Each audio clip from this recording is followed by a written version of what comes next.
Welcome to Incredible Lab channel, and in today's video I'm going to show you how to enable Edge panel in your Android phone. Now the first thing you have to do is open up your settings app. Now from here scroll down a bit and then go to display option. After that scroll all the way down and here you can see Edge panel option, then just tap here.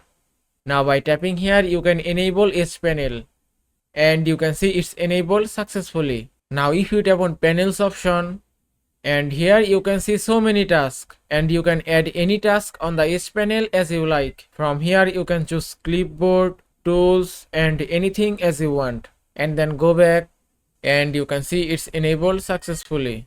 Now if you go to handle option, from here you can customize your Edge panel. From here you can change your Edge panel position, you can choose left or right side. Also from here you can lock your Edge panel handle position, and from here you can change your Edge panel style, transparency, color, size, width and anything as you want, and you can choose any color as you like. And from here you can change your transparency and you can set any level as you like, and from here you can change size, and that's it.